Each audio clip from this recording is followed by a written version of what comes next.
축구는 고스트! 중국 리그에는 높은 연봉을 받으며 뛰는 외국인 선수들이 정말 많은데요. 중국 리그에 적응을 잘해서 꾸준히 뛰고 있는 선수가 있지만 반대로 적응을 하지 못하고 떠난 선수들도 적지 않습니다. 이번 시간에는 중국 리그에서 엄청난 연봉을 받았지만 역대급 먹튀를 했던 선수를 알아보려고 합니다. 웨스트햄에서 유럽리그 데뷔를 했던 테베즈는 맨유와 맨시티에서 활약을 했고 세리에 유벤투스로 이적했는데요. 전성기라고 불렸을 정도로 뛰어난 득점력을 선보이며 리그 득점 3위를 찍고 고향팀 보카 주니어스로 복귀합니다.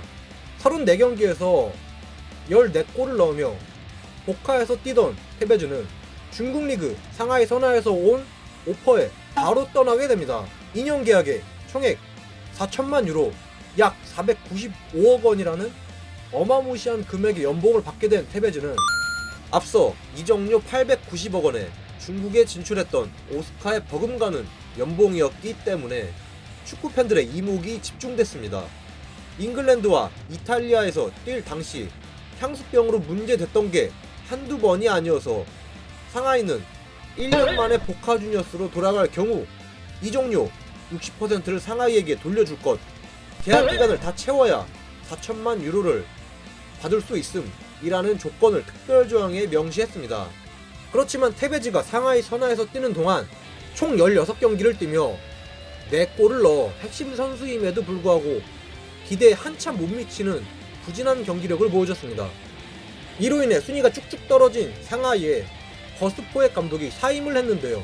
또한 잦은 부상과 향수병에도 시달렸다고 하는데 이런 상황에서 몸 상태가 안 좋다고 테베즈가 경기를 결장했던 날 놀러갔던 게 드러나며 팬들이 부들부들하게 됩니다. 게다가 중국 리그에서 딱히 보여준 것도 없는 테베즈가 갑자기 중국 축구를 비판하는데 테베즈 본인은 비할 의도는 없었고 그런 뉘앙스도 아니었다고 하지만 당장의 본인 체중 조절도 실패하면서 태업이라고 할 수 있을 정도로 리그에서 죽을 쓰고 있었는데 이러한 발언은 당연히 팬들에게 욕을 먹고 말았습니다. 애초에 테베즈는 중국 축구가 원래 이런 걸 몰랐나? 상하이 선화 구단주도 테베즈에게 실망했으며 당시 텐진 감독이었던 칸나바로조차도 테베즈를 향해 돈만 받으려면 오지 말라고 일침을 날렸습니다.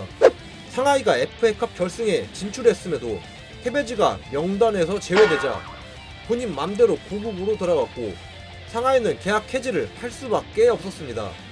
안녕히 계세요, 여러분. 테베즈는 계약 해지를 하며 상하이에 80억 원의 위약금을 지불했으며 사실상 중국 리그에서 4골을 넣었던 테베즈는 한 골당 100억 원을 받게 된 셈이 됐네요. 그나마 특별조항을 넣어서 80억 원이라도 건졌군요. 결국 테베즈는 고국에서 중국에서의 7개월이 휴가와 같았다는 어록을 남기며 개떡같은 멘탈을 뽐냈죠. 이래서 실력뿐만 아니라 선수의 인성도 중요하다고 하나 봅니다. 자, 지금까지 중국 리그 역사상 최악의 먹튀를 한번 말해봤습니다. 감사합니다.